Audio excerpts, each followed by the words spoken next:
ውሃ ተሸካሚው የልጅቷን እጅ ተመልክቶ ጣቷ እንደተሰበረ አስተዋለ። ከዛም ከጓደኛዋ ላይ አይስክሬም ነጥቆ ይበላውና እንጨቱን ከፀጉር ማስያዣ ጋር በማድረግ የተጎዳውን ጣቷን አሰረው።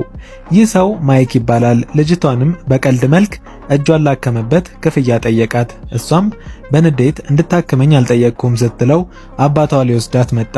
ከመሄዷን በፊት ማይክ ላይ ምላሷን በማውጣት አሾፈችበት። በመቀጠል አባትና ልጅ ወደ ሆስፒታል ሄዱ። ዶክተሩ በጣቷ ላይ ያለውን ማሰሪያ ሲያይ ደነገጠ። ምክንያቱም በጥሩ ሁኔታ ስለተያዘ ነው።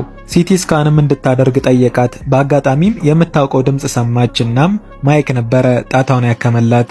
የልጅቷ አባት ሊያመሰግነው ቀረበ። በድንገት ግን ማሳል ጀመረ። ማይክ እንደታመመ ስለተረዳ እጁን ደረቱ ላይ ያደረገ።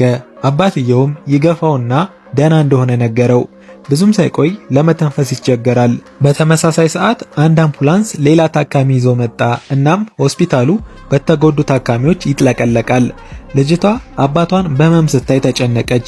ዶክተሮቹንም እንዲያክሙት ጠየቀች፣ ግን የሚሰማት አልነበረም። ስራ በዝቶባቸዋል። በዚህም ትጮኻለች። ዶክተሮቹ ዞር ብለው ከተመለከቱ በኋላ ስራቸውን ይቀጥላሉ። ማይክ በሆስፒታል ውስጥ የሚካሄደውን ነገር ይመለከታል። ከዛም አንዲት ደግ ነርስ ስለ ሁኔታው ጠየቀቻት። አባቷንም ልትመረምረው ስትል ደክሞ ነበረ። እናም የሥራ ባልደረቧን እንዲያግዛት ነገረችው። ዶክተሩም የልጅቷን አባት ይዞ ሲሄድ ማይክ ተጨንቆ ተከተለው። ነገር ግን በሊፍት ውስጥ እያሉ ራሱን ስተወደቀ። ዶክተሩና ማይክ ተሸክመውት መሬት ላይ ያስተኙት። ዶክተሩም የድንገተኛ ጊዜ መሳሪያዎችን ለማምጣት በፍጥነት ሄደ። በዚያን ጊዜ ማይክ እጁን በሰውየው ደረት ላይ አድርጎ የልብ ምቱን በአእምሮ ይመለከታል። የልብ ምቱም እንደቆመ ተገነዘበ። ዶክተሩም መሳሪያውን ይዞ መጣ።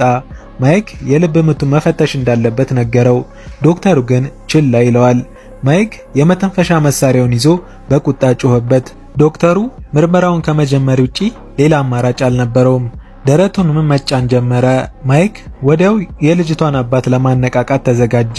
እናም የልብ ምቱ ተመለሰ። ሆኖም ግን ቀዶ ጥገና ያስፈልገው ነበረ። ዶክተሮቹ ሕክምናውን ለማድረግ ተነሱ።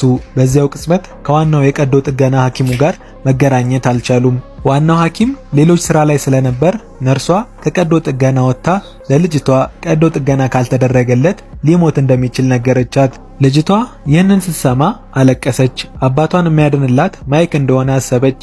ማይክ ወደ ቀዶ ጥገና ክፍል እንዲገባ ፈልጋለች፣ ግን አይቻልም። ስለዚህ ማይክ ጥሏት ሊወጣ ሲል እጁን ይዛ ሳንቲም ሰጠችው።